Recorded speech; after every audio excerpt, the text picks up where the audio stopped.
આયોજિત ડીએલએસ સિસ્ટમમાં હું મનોજ પરમાર ફરી એકવાર આપ સર્વ વિદ્યાર્થી મિત્રોનું હાર્દિક સ્વાગત કરું છું।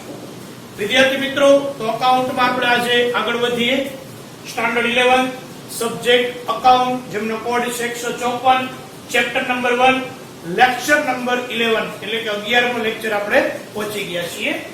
વિદ્યાર્થી મિત્રો, લાસ્ટ લેક્ચરની અંદર આપણે પારિભાષિક શબ્દો છે એ પૂર્ણ કર્યા છે। તો આ પારિભાષિક શબ્દો પૂર્ણ થયા જે ખાસ અગત્યના છે, બરાબર, ટર્મિનોલોજી જેને આપણે કહીએ છીએ, એના ઉપર જ અકાઉન્ટનો આધાર છે, બેઝ છે। હવે આપણે નેક્સ્ટ ક્વેશ્ચનમાં જવાનું છે। એ હતો ક્વેશ્ચન નંબર 2, પણ આખો પ્રશ્ન પૂછાતો નથી। કોઈ પણ એક પારિભાષિક શબ્દ 2 માર્કની અંદર હોય છે, એટલે એમાં 5 થી 10 પારિભાષિક શબ્દો પૂછાય છે। તો હવે આપણે જોઈએ ક્વેશ્ચન નંબર 3, હિસાબી પદ્ધતિના લક્ષણો સમજાવો। હિસાબી પદ્ધતિના લક્ષણો સમજાવો। આપણા ચેપ્ટરનું નામ છે હિસાબી પદ્ધતિ અને તેના પારિભાષિક શબ્દો। તો હિસાબી પદ્ધતિ શું છે એના વિશે આપણે પહેલા પ્રશ્નમાં થોડીક ચર્ચા કરી, બીજા પ્રશ્નમાં આપણે પારિભાષિક શબ્દો વિશે ડીપમાં સમજ્યા। હવે ફરીથી હિસાબી પદ્ધતિમાં આવીએ અને હિસાબી પદ્ધતિના લક્ષણો શું છે એની ચર્ચા આપણે કરવાની છે। વિદ્યાર્થી મિત્રો, પેજ નંબર 2 અને 3 ઉપર આની ડિટેલ્સ છે તમને આપેલી છે। ટેક્સ્ટ બુક પાર્ટ 1 ની અંદર, ચેપ્ટર 1 ની અંદર આ જે ડિટેલ્સ છે એ તમારે લખવાની રહેશે, બરાબર। અહીંયા સમજૂતી માટે મહત્વના શબ્દો જ મેં ખાલી લખ્યા છે, એટલે આ લખવાનું નથી, તમારે ટેક્સ્ટ બુક માંથી જ લખવાનું રહેશે। ઓકે વિદ્યાર્થી મિત્રો, તો જોઈએ હિસાબી પદ્ધતિના લક્ષણો સમજાવો। હવે જો સમજાવો લખ્યું છે એટલે ડિટેલ્સ તમારે વ્યવસ્થિત બધાની લખવાની થશે।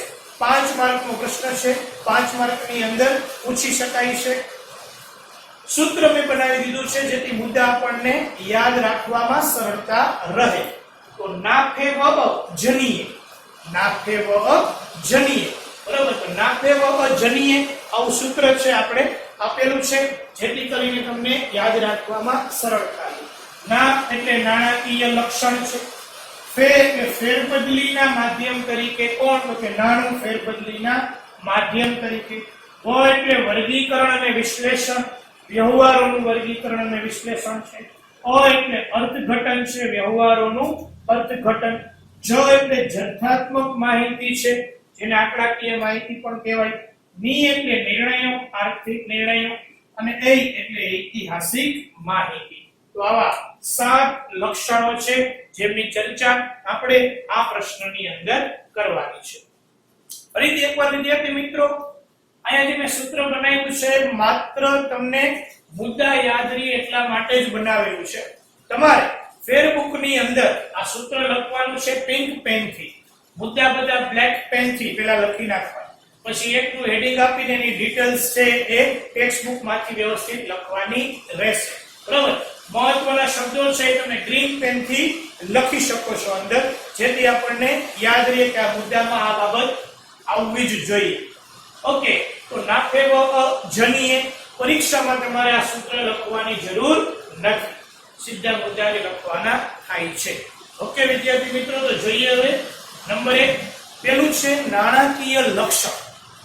તો હિસાબી પદ્ધતિ છે એ નાણાકીય લક્ષણ ધરાવે છે। કઈ રીતના? તો આપણે જોઈ ગયા છીએ કે ભાઈ હિસાબોની અંદર તો કે ભાઈ જે વ્યવહારો છે, જે બનાવો છે, એ વ્યવહારો અને એ બનાવો કે જે નાણાકીય લક્ષણ ધરાવે છે એવા જ વ્યવહારોની નોંધ હિસાબોની અંદર કરવામાં આવે છે, બરાબર। જેનું મૂલ્ય છે, મીન્સ જે નાણાંની અંદર નક્કી થાય છે એવા જ હિસાબી વ્યવહારોની નોંધ અહીં હિસાબી પદ્ધતિ મુજબ કરવામાં આવે છે। એટલે અહીં લખ્યું કે વ્યવહારોની નોંધ હંમેશા શેમાં થાય છે? તો કે ભાઈ નાણાંમાં થાય છે। એટલે વ્યવહારો છે એનું લક્ષણ કેવું છે? તો કે ભાઈ નાણાકીય લક્ષણ ધરાવે છે એમ આપણે કહી શકીએ છીએ। દાખલા તરીકે ટેક્સ્ટ બુકમાં આપણને ઉદાહરણ આપ્યું છે કે રૂપિયા 10,000 છે એનું કોઈ રસાયણ ખરીદી, તો તમે રસાયણ ખરીદ્યું છે, બદલામાં નાણાં ચૂકવો છો, તો એનું મૂલ્ય છે ખરીદીનું શેમાં નક્કી થયું? નાણાંમાં નક્કી થયું છે। એટલે આવા જે કાંઈ વ્યવહારો છે એ નાણાકીય લક્ષણ ધરાવે છે એમ આપણે કહી શકીએ છીએ। એ જ ઉદાહરણ લખવું એવું જરૂરી નથી। દાખલા તરીકે તમારે સ્ટેશનરીનો બિઝનેસ છે ને તમે 10,000 ની સ્ટેશનરીનો માલ ખરીદ્યો છે, બરાબર, તો એનું મૂલ્ય પણ તમે નાણામાં ચૂકવશો. તો આ લક્ષણ કેવું થયું? તો કે નાણાકીય લક્ષણ. તો ધંધાને અસર કરતા એવા વ્યવહારો કે જેનું મૂલ્ય નાણામાં નક્કી થતું હોય એવા જ વ્યવહારોની નોંધ અહીં હિસાબી પદ્ધતિ દ્વારા કરવામાં આવે છે. એટલે વિદ્યાર્થી મિત્રો, હિસાબી પદ્ધતિનું પ્રથમ લક્ષણ છે કે તે નાણાકીય લક્ષણ ધરાવે છે. ઓકે વિદ્યાર્થી મિત્રો, નેક્સ્ટ જોઈએ. નાણું ફેરબદલીના માધ્યમ તરીકે, જે પણ તમે ભણી ગયા છો અગાઉ જ, કે નાણું છે ફેરબદલીના માધ્યમ તરીકે વ્યવહારમાં ઉપયોગ થાય છે. કઈ રીતના? તેમાં લખ્યું જો કે જે કઈ વ્યવહારો થશે એ નાણાના અસ્તિત્વને કારણે શક્ય બનશે, બરાબર. એટલે ફેરબદલીના માધ્યમ તરીકે આ વ્યવહારો છે નાણાના એ થતા જોવા મળે છે. તો વ્યવહારોની અંદર તો કે ભાઈ નાણાનું અસ્તિત્વ હોવું જરૂરી છે, બરાબર. વિનિમય થાય છે, આપને ખ્યાલ છે. વસ્તુના બદલામાં વસ્તુ કે સેવાનો પેલા વિનિમય થતો, જેને બાર્ટર સિસ્ટમ કહેવાય. હવે આપણે જોઈએ છીએ કે ભાઈ વસ્તુ કે સેવાના બદલામાં શેનો વિનિમય થાય છે? તો કે નાણાનો વિનિમય, નાણાની આપ-લે થાય છે. તો અહીં હિસાબી પદ્ધતિમાં જે કઈ વ્યવહારો થશે એ વ્યવહારો નાણાના અસ્તિત્વને કારણે શક્ય બને છે, નાણાના માધ્યમથી જ એ શક્ય બને છે. એટલે અહીંયા બીજું લક્ષણ આવે છે કે નાણું એ ફેરબદલીના માધ્યમ તરીકે ઉપયોગમાં લેવાય છે.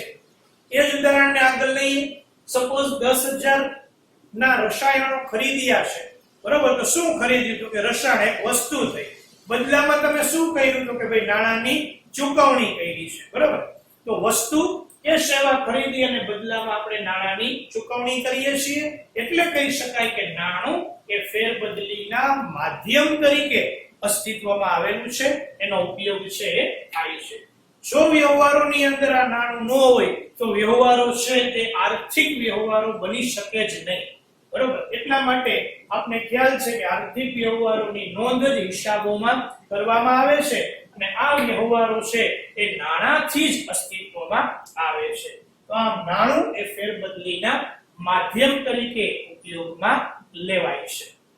ત્યાર પછી નંબર 3 છે વિદ્યાર્થી મિત્રો, વ્યવહારોનું વર્ગીકરણ અને વિશ્લેષણ.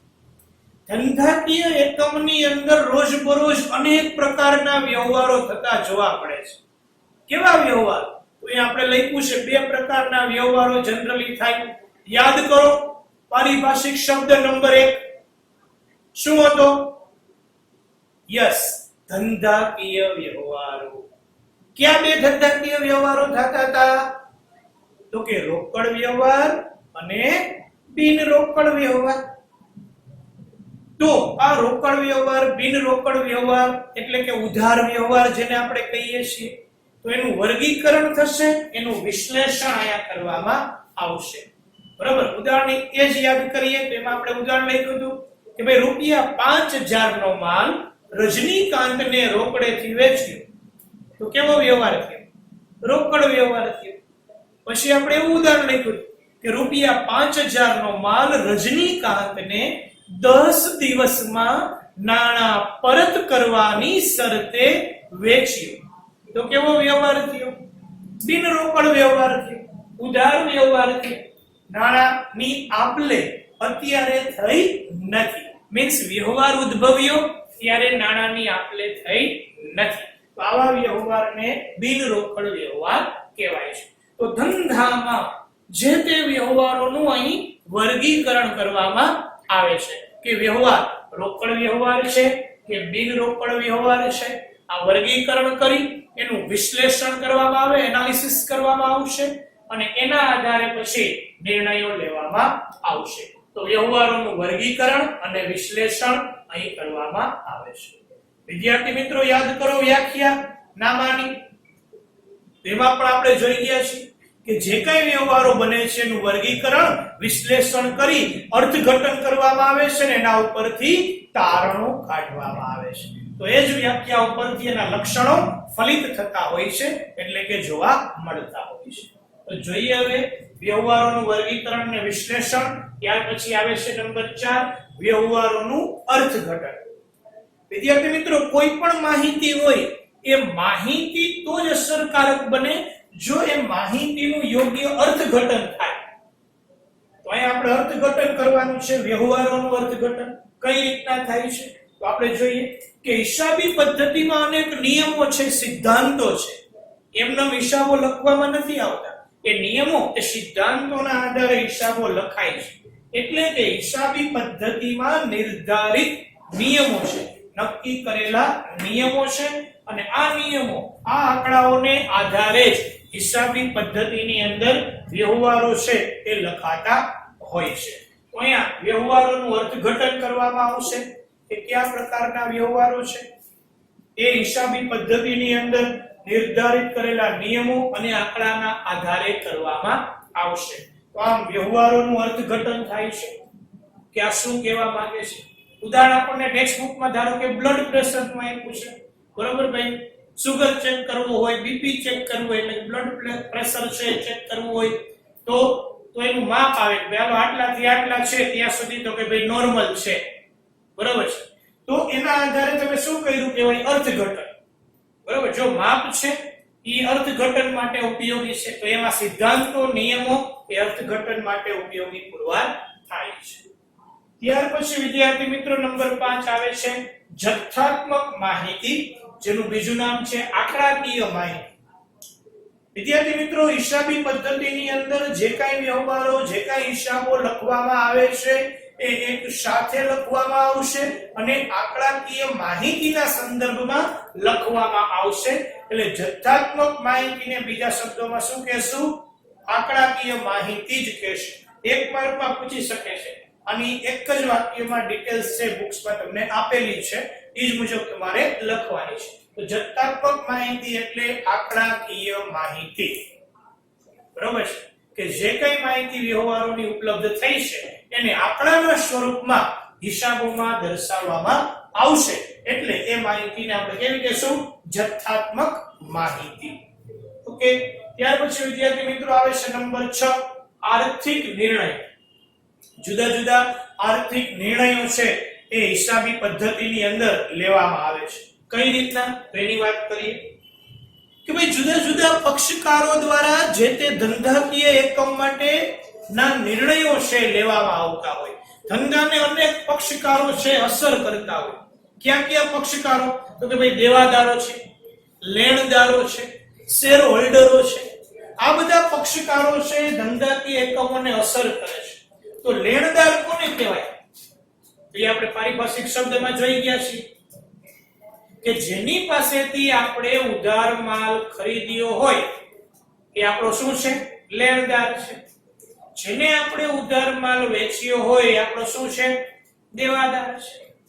જેને આપણી કંપનીમાં રોકાણ કર્યું છે, મીન્સ શેર ખરીદ્યા છે, એ કંપનીનો શું છે? શેર હોલ્ડર્સ છે. તો આ લેણદાર, દેવાદાર, શેર હોલ્ડર્સ અન્ય કોઈ પણ સંસ્થા હોય એ શું કરે છે? તો કે ભાઈ કંપનીમાં ઇન્વેસ્ટમેન્ટ કરવું કે નહીં, કંપનીને ઉછીના આપવા કે નહીં, એનો આધાર, એને લગતા નિર્ણયો આ હિસાબી પદ્ધતિને આધારે લે છે. હિસાબોની તપાસ કરીને આ નિર્ણયો લેવામાં આવે છે. એટલે લખ્યું કે ભાઈ જુદા જુદા પક્ષકારો છે એ આર્થિક નિર્ણયો આના આધારે લે છે, બરાબર. કે ભાઈ ધંધામાં કેટલી મિલકત છે, મિલકત છે તો કેટલી માલિકીની છે, કેટલી ઉછીની મૂડીથી ઊભી કરેલી છે. કંપનીને આપણે ઉછીના નાણાં આપીએ તો કંપની એ પરત કરવા સક્ષમ છે કે કેમ? આ અંગેના તમામ નિર્ણયો એ હિસાબી પદ્ધતિના આધારે લેવામાં આવે છે. આ હિસાબી પદ્ધતિનું એક લક્ષણ આર્થિક નિર્ણયો પણ છે એમ આપણે કહી શકીએ છીએ. ત્યાર પછી નંબર 7 વિદ્યાર્થી મિત્રો આવે છે ઐતિહાસિક માહિતી, બરાબર. ઇતિહાસ આપણે ભણી ગયા. ઇતિહાસ એટલે શું? તો કે જે વયું ગયું છે ને આપણે ઇતિહાસ કહીએ તો એ માહિતી એટલે ઐતિહાસિક માહિતી. ટૂંકમાં ઐતિહાસિક શબ્દ જ શેનું સૂચન કરે છે? તો કે ભૂતકાળનું સૂચન કરે છે, બરાબર.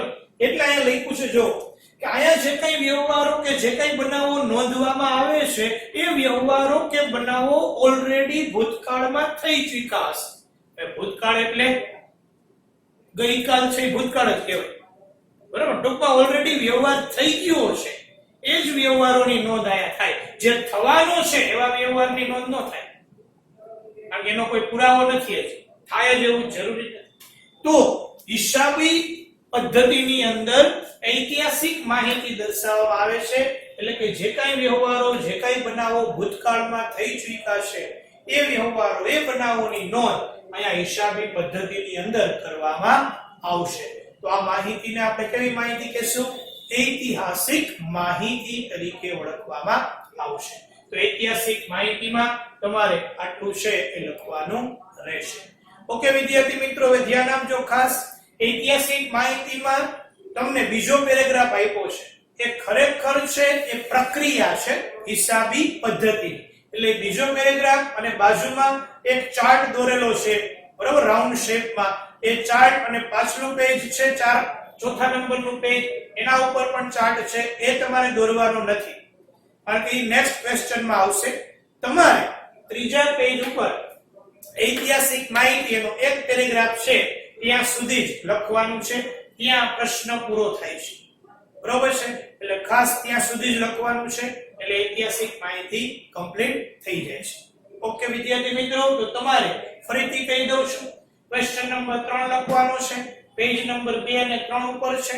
સૂત્ર પિંક પેન થી લખવાનું છે, બ્લેક પેન થી મુદ્દાના નામ પહેલા લખી નાખવાના છે, પછી નંબર 1 કરીને નાણાકીય લક્ષણ, એની ડિટેલ્સ બધી લખી નાખજો, બરાબર. અહીંયા શબ્દો લખ્યા છે, એ શબ્દો તમે યાદ રાખવા માટે ગ્રીન પેન થી લખી શકો છો વ્યવસ્થિત, જેથી વાંધો ન આવે આપણને.